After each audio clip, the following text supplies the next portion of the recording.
A Organização dos Estados Ibero-Americanos para a Educação, a Ciência e a Cultura lançou recentemente um livro com os resultados de uma pesquisa que foi feita com estudantes de nível médio de 7 países. Essa pesquisa levantou o interesse desses jovens pela ciência. No Brasil, a pesquisa foi aplicada pelo Laboratório de Estudos Avançados em Jornalismo, LabJOR, da Unicamp, Universidade Estadual de Campinas, que é coordenado pelo professor Carlos Vogt, que também é coordenador da Universidade Virtual do Estado de São Paulo, está aqui conosco.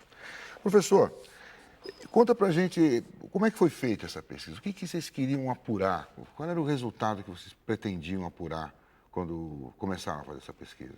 Bom, Ederson, o assunto, na verdade, a pesquisa está inserida no quadro geral de um programa, eu diria, internacional, envolvendo, como você disse, aí, vários países,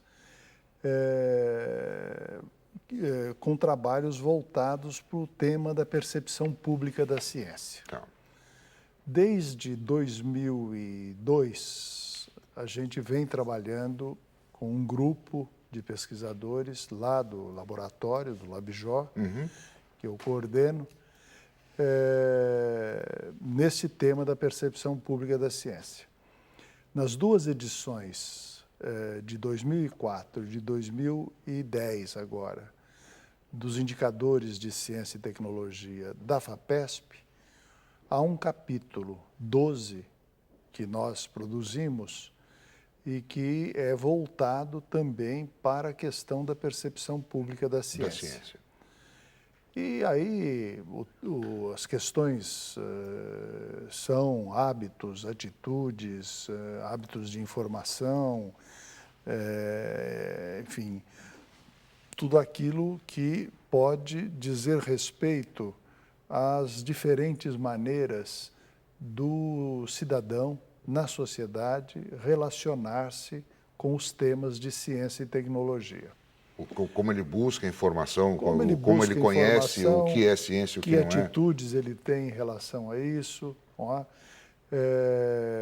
como é que ele percebe, portanto, o fenômeno científico dentro de um processo que caracteriza enormemente o mundo contemporâneo, que é esse aspecto da cultura que foi sendo reforçado pelo desenvolvimento das tecnociências, que é a cultura científica. Bem, esta pesquisa em particular, aqui, que diz respeito, portanto, à questão dos estudantes e da ciência, assim ela se chama, né, o livro publicado, que é um projeto da OEI, como você mencionou.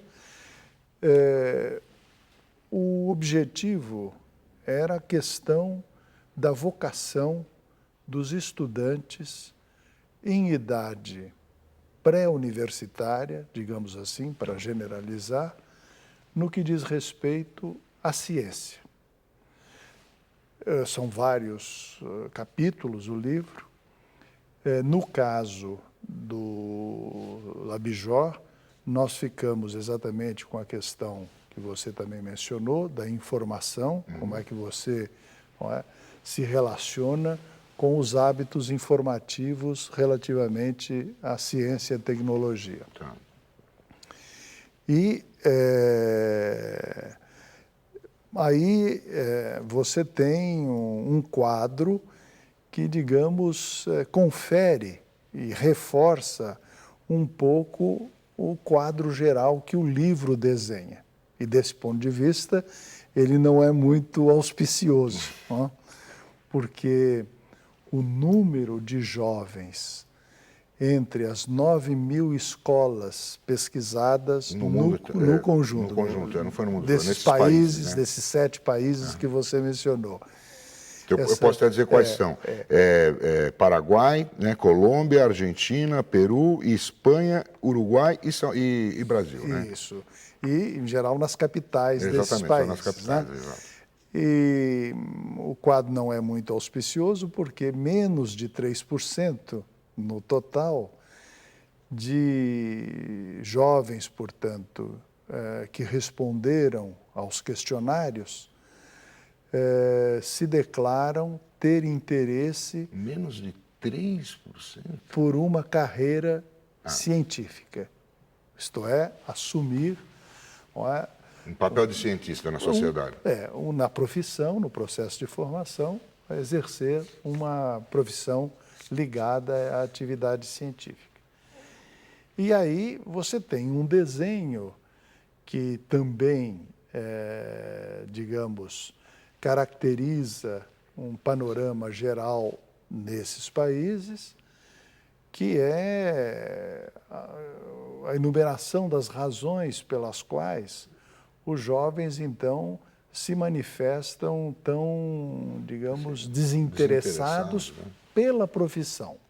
Porque as perguntas, que são várias, elas, obviamente, tratam também do interesse dos jovens pela ciência, pela tecnologia, não é?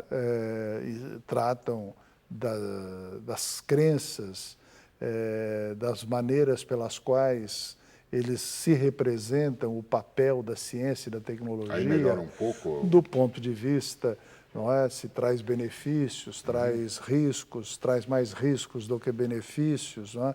Se a ciência e a tecnologia são capazes, digamos assim, de colaborar efetivamente para a cura de problemas de saúde, assim por diante, etc. Aí você tem, digamos, um cenário mais positivo, não é? Tá. Mais positivo, que coincide também com uma visão geral que a sociedade como um todo tem da ciência, não é?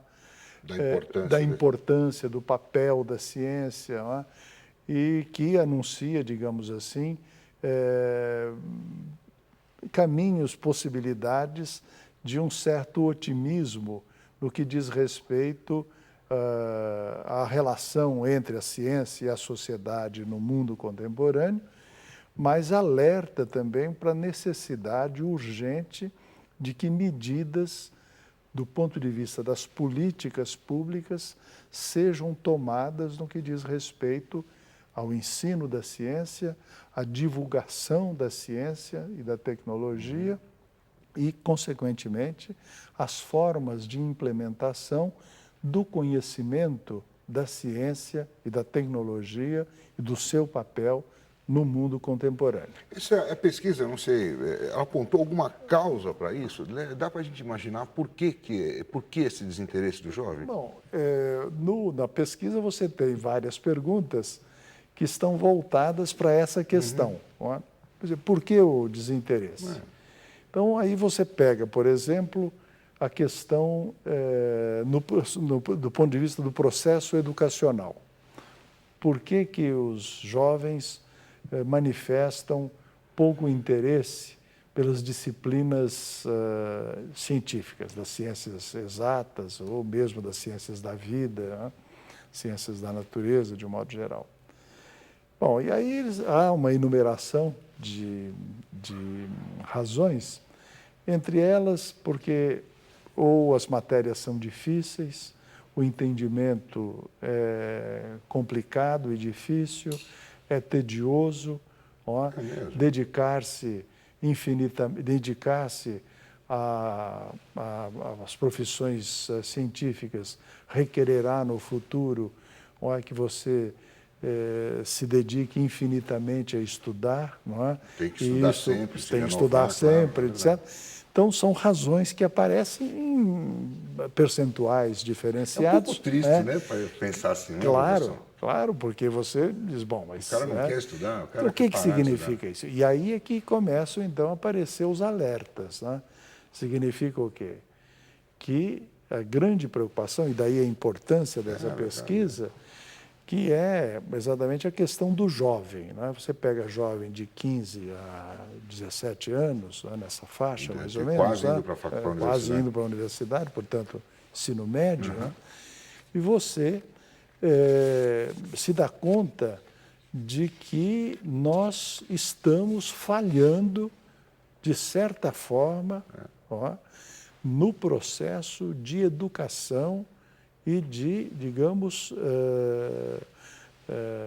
de aprendizagem portanto, do ponto de vista educacional, no que diz respeito ao ensino de ciências para a juventude. Quer dizer, o jovem tem a impressão que é chato, que é ruim estudar, que é longo, não, e o pior é que é ruim estudar. Ele não tem interesse pelo estudo. Tem mais um fator que se acrescenta a isso, que aparece também na pesquisa, que é a questão de que a carreira científica é uma carreira que abre poucas oportunidades de trabalho profissionais. Ora, verdadeiro ou não... Mas não é verdadeiro, então, né, mas verdadeiro ou não, há um alerta para que você, de fato, tenha que desenvolver atitudes do ponto de vista das macropolíticas e das práticas educacionais efetivas que a coisa não é assim. Que mudem isto. Mudem o quê? Desde as metodologias de ensino, não é? De ciências, desde a formação de professores para o ensino básico, que engloba exatamente o infantil, o fundamental, o médio, não é? Que é aí que mora a questão. Não é? Que você desenvolva, portanto, não é? Toda uma atividade voltada para essa questão que resolva os problemas metodológicos, que tire da frente, não é, essa história de que é enfadonho, não é, que tire da frente essa história de que é tedioso, que abra efetivamente as perspectivas do ponto de vista das oportunidades profissionais e de trabalho na saída, né, no futuro, e que, ao mesmo tempo, deixe o jovem efetivamente confortável na relação com um conhecimento que não é simples. Não é simples. Não é simples, mas ele não pode ter medo disso. Claro, ele não é simples. E você tem, então, Ederson, uma coisa interessante na pesquisa. Você tem, por parte dos jovens, revelado pelas perguntas, etc., uma admiração pela figura do cientista. Quer dizer, os jovens admiram o cientista, ao mesmo tempo, essa admiração não está calcada sobre essa ideia de excentricidade, nem coisa nenhuma, está calcada sobre a ideia de competência, de dedicação, de diferenciação, etc. E essa mesma razão se soma também às razões que o levam a considerar a carreira científica como uma carreira que não é interessante para ele. Por quê? Porque ele acha que o cientista é longe demais dele, está distante demais e que ele não vai conseguir chegar a isso. Então, você tem paradoxos. Você tem paradoxos e por isso é que isso é interessante. Você tem, portanto, aí elementos que, cruzados, vão te permitindo, na verdade, mostrar a necessidade urgente de que você reveja essas políticas no que diz respeito não só ao ensino de ciências, mas no que diz respeito à divulgação da ciência na sociedade como um todo. Principalmente para os mais jovens. Exatamente. Então, acho que essa é a questão. É uma bela questão, professor. Quer dizer, então, traz aí elementos para políticas públicas nesse sentido. Sem dúvida. Os governos estão tentando, mudar currículos do ensino médio, mais para trazer o jovem para estudo, né? Há tentativas nesse sentido. Hoje, a questão, inclusive, de todas as atividades voltadas para a divulgação científica, como faz aqui a nossa Univesp TV, tanto do ponto de vista do ensino como da divulgação, a Univesp, as nossas universidades, etc. Você tem hoje incluído no rol das atividades formais, a formação do divulgador de ciências. Bom, o Labjó é um caso, porque os cursos de pós-graduação, etc., as agências de financiamento, como o CNPq, a FAPESP, têm exatamente no seu quadro de programas voltados para essa questão, porque essa questão, em graus diferentes, ela é uma questão extremamente preocupante no mundo todo, independente do país ser avançado, emergente, enfim. Você viu tanto de países, tem Espanha, tem país europeu uma aqui. Uma preocupação constante, que é formar jovens voltados com vocação para a carreira e para as carreiras científicas e a formação para ciências básicas. Porque sem ciência básica, não tem nada. Não tem tecnologia, não vai ter nada. Não vai ter nada. Tá? Professor Voigt, obrigado pela sua presença aqui no Notícias Univesp. Até a próxima. Valeu. Faz um intervalo rápido, daqui a pouquinho a gente volta.